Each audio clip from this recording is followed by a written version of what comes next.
한 주간도 삶의 현장에서 참 많은 수고가 있으셨죠. 오늘도 예배 가운데 하나님이 주시는 세심의 은혜가 넘쳐나시기를 바라겠습니다. 창세기 28장에 보면은요, 베델에서 야곱이 하나님을 만나는 장면이 나오는데, 그 장면을 좀 생각해 보면은요, 얼마나 야곱이 외롭고 지쳤겠습니까?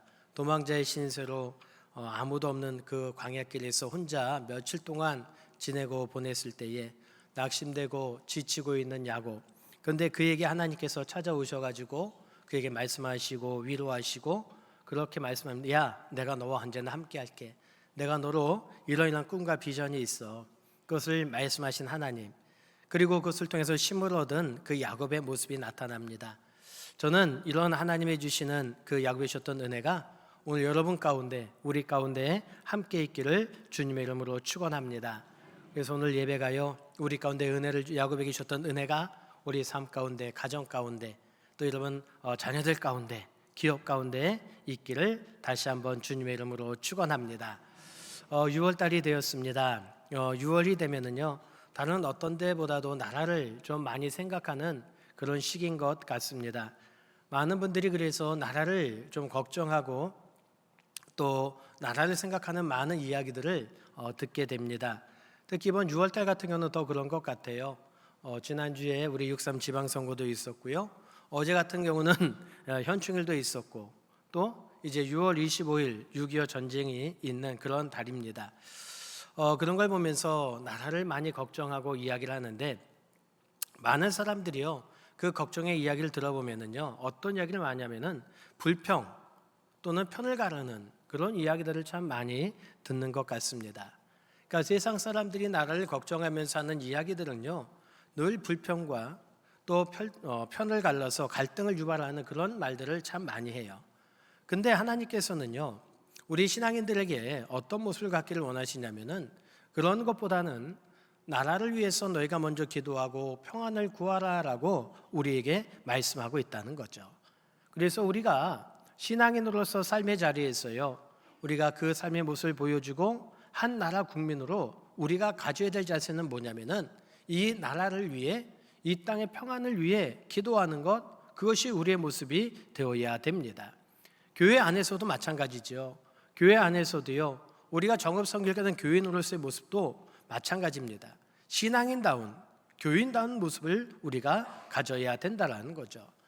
그래서 오늘 우리가 봉독한 말씀을 보면은요, 한 나라의 국민으로 신앙인이 가져야 될 그런 삶의 모습이 어떤 것인가를 말씀하고 있는데, 이 말씀을 보면 나라가 안정이 되고 백성이 형통하고 왕과 제사장들이, 선지자들이 하나님 앞에 바로 서 있을 때 주어진 말씀이 전혀 아니에요. 예레미야 29장은요, 바벨론 포로기에 주어진 말씀입니다. 나라를 잃고요, 고향을 빼앗긴 사람들에게 주어진 말씀이라는 거예요.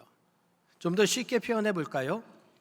자신들을 멸망시킨 그 바벨론이라는 제국 한복판에 끌려간, 포로로 끌려간 사람들에게 주어진 말씀이라는 거죠. 그러니까 이 유다라는 나라는요, 하나님의 언약의 백성이었습니다. 예루살렘에는 성전도 있었고, 하나님께 제사를 드리는 제사제도와 율법도 있었고요, 선지자의 말씀도 있었습니다. 근데 그것이 그들을 구원하지 못했어요. 왜냐하면 그 마음속에 하나님을 떠났기 때문에 성전은 있었지만 성전의 주인이신 하나님을 경외하는 모습이 사라졌었고요, 그들이 제사, 예배를 드렸지만 순종과 거룩함이 사라졌다는 거죠.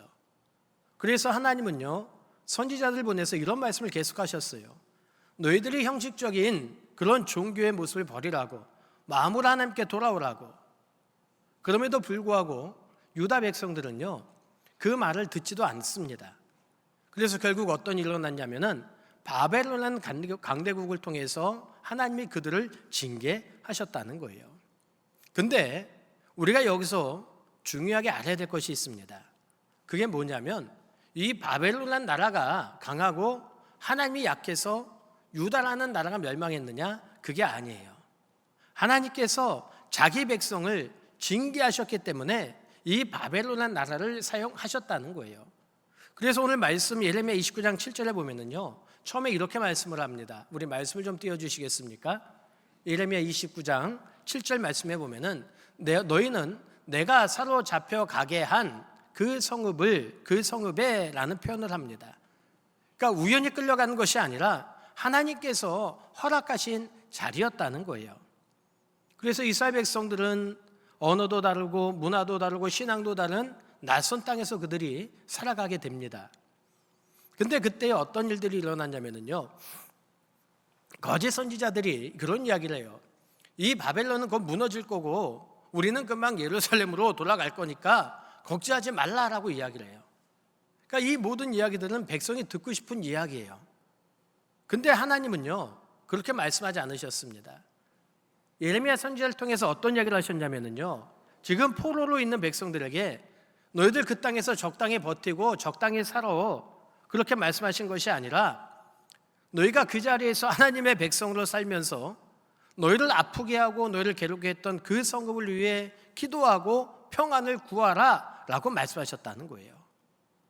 그 이유는요, 하나님은요, 포로된 이 백성들이 단순히 그것을 생존하게 하려고 하신 것이 아니라 바벨론이라는 그 나라 가운데에서 하나님의 백성답게 살아가며 하나님 영광을 드러내기를 원하셨다는 거죠.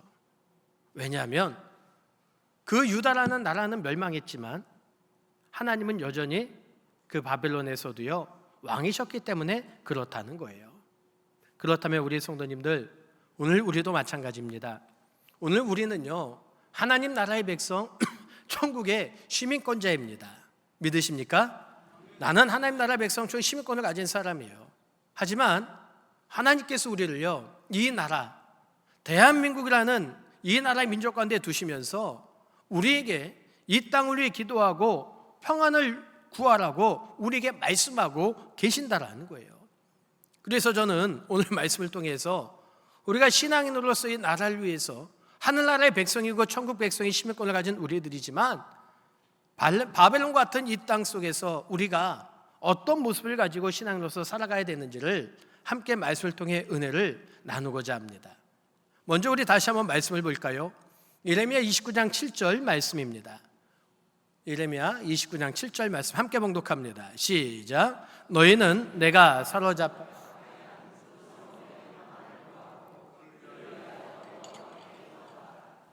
그 성읍이 평안함으로 너희도 평안할 것임이라. 아멘. 말씀을 그냥 넣어주세요. 자, 말씀에 보면 노란 걸로 좀 글씨를 해놨습니다. 자, 보면 이렇게 말씀하죠. 그 성읍에 뭘 구하래요? 평안을 구하고, 또 그들을 위해 여호와께 뭘 하래요? 기도하라라고 말씀을 합니다. 이 말씀은요, 기도의 대상을 말씀하고 있어요.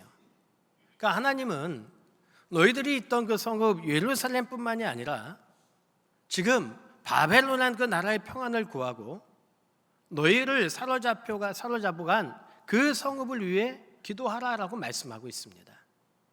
그럼 한번 생각해 보십시오. 바벨론은 어떤 곳이에요? 이스라엘 백성들에게 바벨론은 어떤 곳입니까? 그들에게 상처를 준 곳이에요. 자신들의 나라를 멸망시킨 곳입니다. 자기들의 자유를 빼앗은 곳입니다. 미래를 막막하게 만든 곳입니다. 자녀들이 이방 문화 속에서 자라게 하는 곳, 그래서 두려움을 주는 곳이 바로 바벨론이에요. 근데 하나님은 그곳을 보면서 저주하거나 망하기를 바라면서 기도하라? 그렇게 말씀하지 않으셨어요. 뭐라고요? 평안을 위해 기도하라라고 말씀하고 있다는 거죠. 우리 성도님들, 기도가 뭡니까?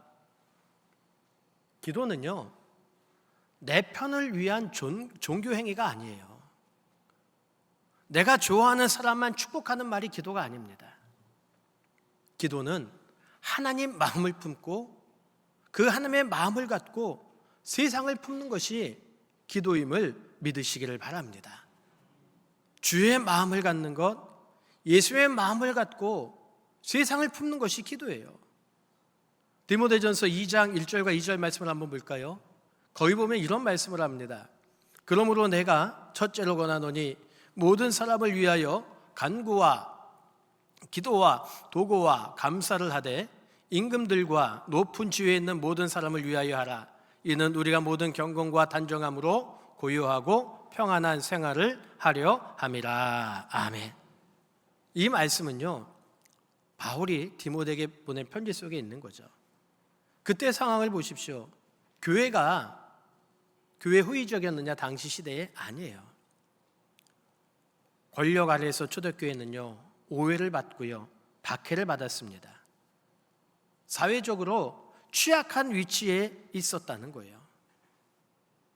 근데 그럼에도 불구하고요, 그들을 핍박하는 위정자들을 위해 기도하라고 말씀하고 있어요. 왜요? 하나님은 세상의 권력자보다 크신 분이세요. 역사는 권력자들의 손에 있는 것이 아니라 하나님 손 안에 있음을 믿으시기를 바랍니다. 그래서 하나님은 우리에게요, 이 땅을 위해 기도하라고 말씀하고 있는 거예요. 우리는 그런 생각을 하죠. 나와 상관없다고 생각을 해요. 나는 이 문제에 관계없다고 생각을 합니다. 그러나 아닙니다. 신앙에는 이 땅을 바라보며 이 땅의 죄악을 바라보며 나를 포함해 이 땅을 위해, 이 민족을 위해 기도하는 모습을 갖는 것이 신앙인의 가져야 될 모습이라는 거예요. 다니엘서를 보면은요, 다니엘이 어린 나이에 바벨론의 포로로 끌려갑니다. 그가 그곳에서 이름도 바뀝니다. 언어도 문화도 다른 곳에서요, 왕궁에서 생활을 해요. 근데 그 속에서도 다니엘은 어떻습니까? 자기가 갖고 있는 신앙의 정체성을 잃어버리지 않아요. 그러면서 그 속에서 하나님의 백성으로 살아갑니다. 그러다가 다니엘 9장에 보면은요, 예레미야가 말한 70년대 때를 그가 깨닫게 되고 금식하며 기도해요. 근데 그 기도를 보면 다니엘이 이렇게 기도를 합니다. 하나님, 그들이 죄를 졌습니다. 그렇게 기도하지 않아요. 하나님, 우리가 범죄하였고 악을 행했습니다. 그런 기도를 해요. 다니엘은요, 죄 앞에서 자기를 분리하지 않았습니다. 하나님, 나는 이 낯선 이방 땅에서 나 죄 짓지 않고 정체성으로 살았잖아요. 이거는 저들의 문제입니다. 저들이 죄 졌잖아요. 아니에요. 우리가 하나님 앞에 범죄했습니다. 우리는 뭐예요? 나를 포함하고 있는 거죠. 이것이 나라를 위한 성도의 기도예요. 신앙인은요, 나라를 위해 기도할 때에 구경꾼 자리에 딱 서가지고 팔짱 끼고 이렇게 보는 것이 아니에요. 하나님께 먼저 기도하는 거죠. 하나님, 우리를 불쌍히 여겨달라고. 하나님, 교회를 새롭게 하시고 하나님, 내 마음을 새롭게 해달라고 기도하는 것, 그것이 우리의 모습이 되어야 된다는 거죠. 그럼 한번 생각해 보세요. 오늘 우리는 나라를 보면서 정치 이야기하죠. 경제 걱정하죠. 교육 문제 이야기해요. 막 답답해합니다. 저도 그래요. 그런데 그 전에 이 땅을 바라보며 얼마나 울면서 기도하셨습니까? 대통령을 위해서, 위정자들을 위해서, 지방 자치단체들과 공직자들과 군인과 경찰들과 교사들, 그 다음 세대를 위해 얼마나 기도하셨습니까? 비판의 입술은 참 많아요. 근데 중보하며 기도하는 무릎은 너무 적은 것 같아요. 걱정하는 마음은 많은데요, 하나님 앞에 부르짖는 기도의 모습은요, 우리가 너무 적지 않습니까? 나라를 향한 최고의 사랑은 뭘까요? 비난이 아닙니다. 먼저 기도하는 거예요. 하나님 앞에 무릎 꿇고 기도하는 것, 이게 신앙인의 책임이고요, 하나님께서 우리를 이 땅 가운데 보내신 그 목적임을 기억하시기 바랍니다. 무엇보다도요, 우리가 나를 위해 기도할 이유가 있어요. 그게 뭐냐? 예수 그리스도께서 우리를 위해 자신을 내어주셨잖아요. 그게 복음이잖아요. 우리는 우리 자신만 생각하는 사람이 아니에요. 이웃과 공동체를 품는 사람이라는 거예요. 그럼 어떤 분은 이야기합니다. 목사님, 기도만 하는 건 현실 도피 아닌가요? 아니에요. 기도는요, 가장 현실에 참여하는 거예요. 왜냐하면 역사의 주인이 하나님이심을 내가 인정하고 하나님이 다스리는 그 믿음의 행위가 바로 기도잖아요. 그래서 기도하다 보면은요, 냉소적인 우리의 모습이요, 책임감으로 바뀌게 되는 거예요. 기도하다 보면 하나님께서 이 나라의 민족과 이 정읍시를 위한 그 뜻을 발견하게 되고요, 우리의 기도를 통해서 이 땅이 변화되는 놀라운 역사가 일어남을 믿으시기를 바랍니다. 그래서 하나님은 오늘 우리를 어디로 부르셨느냐? 이 땅 가운데 기도의 자리로 부르셨어요. 우리가 나라를 걱정하는 것도 중요하지만 가장 먼저 해야 될 것은 뭐예요? 나라와 민족을 위해, 이 정읍시를 위해 하나님은 우리가 기도하기를 원하신다라는 거죠. 그 모습이 저와 여러분의 모습이 되기를 주님의 이름으로 축원합니다. 그래서 어떤 기도를 드려야 됩니까? 우리 7절 말씀 우리 다시 한번 볼까요? 우리 함께 봉독합니다. 시작. 너희는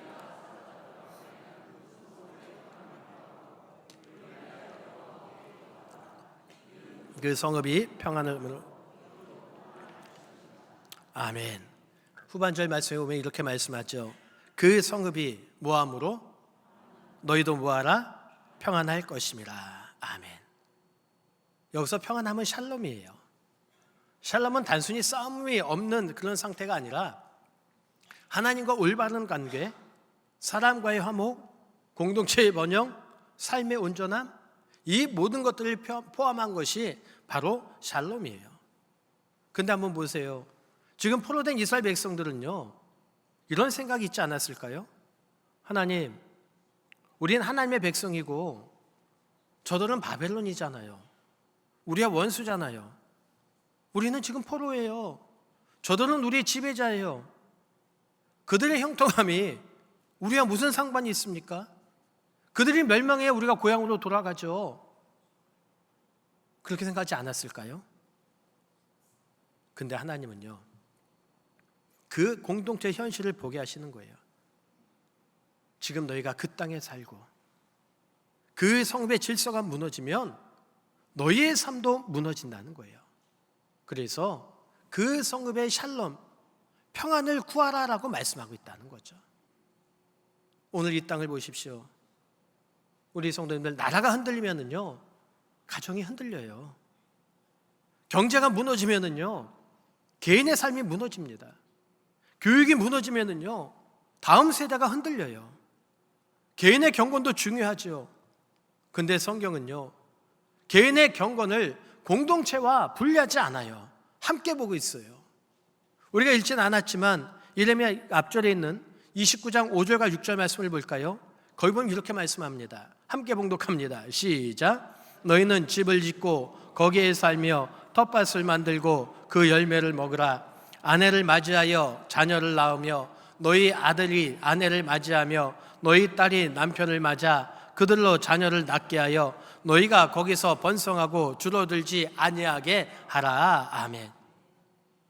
지금 뭐라고 말씀하세요? 야, 너희 거기서 숨어 지내. 거기서 숨어 있다가 그냥 때가 되면 나와. 현실을 부정해. 그렇게 말씀하지 않으셨잖아요. 가정과 일터, 다음 세대를 세우는 그런 삶을 말씀하고 있잖아요. 우리가 여기서 분명히 알아야 될 것이 있습니다. 이거는요, 그 바벨론 문화의 동화되라는 말이 아니에요. 정착과 동화, 이걸 구별해야 돼요.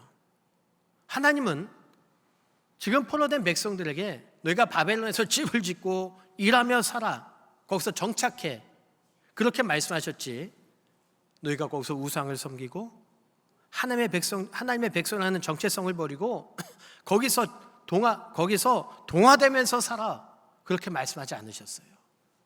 근데 우리는 어떻게 생각해요? 동화로 생각해요. 아니에요. 요한복음 17장에 보면 예수님의 제자들을 왜 기도하죠? 거기서 이 세상에서 그들을 데려달라고 기도하지 않으세요. 어떻게 기도하셔요? 악에 빠지지 않게 해달라고 기도하십니다.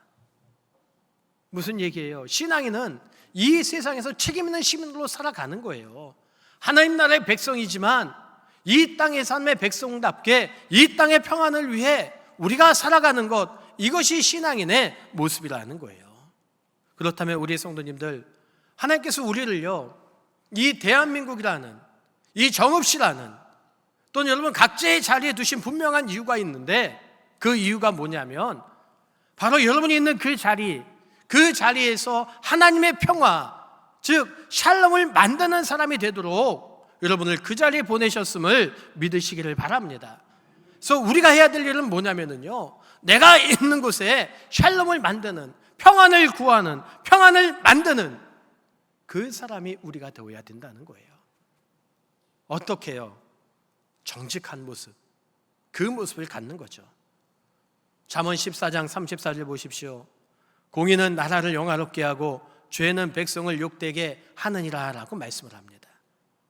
나라를 세우는 게 단순한 경제력일까요? 군사력? 필요하죠. 그러나 공의와 정의, 정직, 하나님을 두려워하는 마음, 이게 필요한 거예요. 한 사람의 부정직은요, 작아 보이지만 공동체를 병들게 해요. 부정한 거래, 불법, 대수롭게 여기지 않을 때에 공동체는 무너지잖아요. 그러나 한 사람이 정직할 때의 공동체를 살리는 거예요. 아무도 보지 않을 때 바르게 행동하는 사람, 내가 손해를 보더라도 정직하게 그 삶을 사는 사람, 하나님은요 그 사회를 붙드시는 거예요. 그 사회가 바로 샬롬의 평안이 넘치는 사회가 된다는 거죠. 그리고 책임을 다하는 거죠. 로마서 13장 7절에 보면 모든 자에게 줄 것을 주되 조세를 받을 자에게 조세를 바치고 관세를 받을 자에게 관세를 바치고 두려워할 자들에게 두려워하며 존경할 자를 존경하라 라고 말씀을 합니다. 이 말씀이 국가 권력이 절대적이다 그런 뜻이 아니에요. 권력도 하나님 심판 아래 있어요. 그러나 너희가 그 땅에 살면서 법과 질서를 가볍게 여기지 말라라는 거예요. 공동체의 그 의무를 회피하지 말고 너희 권리만 주장하지 말라는 거예요. 세상 속에서 책임 있는 사람으로 약속을 지키라는 거예요. 그리고 맡겨진 일에 성실히 감당하라는 거예요. 그때에 우리가 그런 샬롬의 평화를 만들 수 있다는 거죠. 그리고 화평을 이루는 사람이 되어야 된다는 거죠. 마태복음 5장 9절 말씀해 보면 화평케 하는 자는 복이 있나니 그들이 하나님의 아들이라 일컬음을 받을 것이요 라고 말씀을 합니다. 화평케 하는 사람은요 십자가의 방식으로 관계를 회복시키는 사람이에요. 미움의 언어를 줄이고요, 사실을 왜곡하지 않고요, 분노를 부추기는 사람이 아니에요. 오늘 이 사회를 보십시오. 너무 쉽게 갈라지잖아요. 정치적 입장으로 갈라지고요, 세대 간이 갈라지고요, 지역으로 갈라지고요, 계층으로 갈라집니다. 심지어 교회 안에까지 이 세상의 분열이 그대로 들어올 때가 있어요. 그러나 우리 신앙인은 어떤 사람이에요? 분열을 증폭시키는 사람이 아니라 복음으로 해석하고 치유하는 사람이 하나님의 백성임을 믿으시기를 바랍니다. 내가 옳다고 생각하는 말을 할 때도요, 그 말이 사람을 살릴 수 있는 말인지, 공동체를 세우는 말인지, 하나님 앞에서 책임을 질 수 있는 말인지 우리가 돌아봐야 돼요. 나라를 사랑한다는 말은요 단순한 감정이 아니에요. 책임으로, 거룩과 정직과 화평으로 이런 모습을 갖는 것, 이것이 바로 그 땅의 평화를 위한 삶의 모습이라는 거죠. 우리 성도님들, 이스라엘 백성들이 바분했던 백성들이요, 그것이 마음에 들었기 때문에 평안을 구하고 정의로운 나라였기 때문에 기도했습니까? 아니에요. 하나님의 명령이기 때문에 기도했던 것처럼 오늘 우리도 마찬가지입니다. 이 땅이 완전하고 의롭기 때문에 우리가 기도하는 것이 아니라 하나님이 우리를 이 땅에 두셨고요, 이 땅 가운데 평안함이 우리의 삶과 연결되기 때문에 우리에게 기도하라고, 섬기라고 말씀하고 있다는 거죠. 그래서 나라의 평안을 구하는 사람은요 말만 하는 사람이 아니에요. 신앙인은요 말로만 떠드는 사람이 아니에요. 삶으로 증명하는 거죠. 여러분 한 주간도 삶의 자리에서, 아니 앞으로 살아가는 삶의 자리에서 내가 하나님의 백성을 기억하시고 그 자리에서 정직과 거룩과 화평을 실천하는 우리 모두가 되어서 이 땅 가운데 하나님의 백성으로 살아가는 우리 모두가 되기를 주님의 이름으로 축원합니다. 그래서 하나님은 우리를 이 땅의 축복의 통로로 세우셨다는 사실을 꼭 기억하세요. 29장 말씀해 보면 포로된 백성들에게 평안을 구하라는 말씀은 단순히 너희가 그곳에서 살아남으라 그 말씀이 아니잖아요. 하나님의 평안과 축복을 흐르게 하라는 말씀이에요. 이건 하나님께서 아브라함을 부르셨을 때도 마찬가지예요. 우리 창세기 12장 2절과 3절 말씀을 함께 봉독해 봅니다. 시작.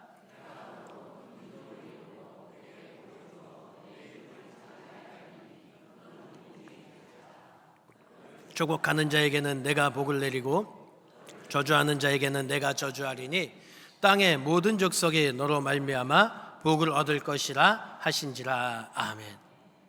보세요. 하나님께서 아브라함을 부르신 목적이 뭐예요? 아브라함아, 너 개인만 성공해. 여기 있지 않았잖아요. 너를 통해 모든 족속이 복을 얻을 것이라. 너가 복의 통로라는 말씀이에요. 우리가 하나님의 백성입니다. 하나님의 백성의 정체성은요, 우리는 이미 복을 받은 사람이에요. 여러분은 복을 받은 삶임을 믿으십니까? 믿으십니까? 그렇다면 이제 우리는 이 복을 어떻게 해야 돼요? 흘려보내는 복의 통로가 되어야 된다는 거예요.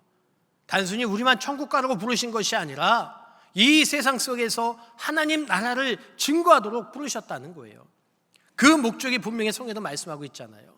베드로전서 2장 9절 말씀해 보면은요, 이렇게 말씀합니다. 너희는 택하신 족속이요 왕같은 제사장이요 거룩한 나라요 그의 소유된 백성이니 라고 말씀하고 있어요.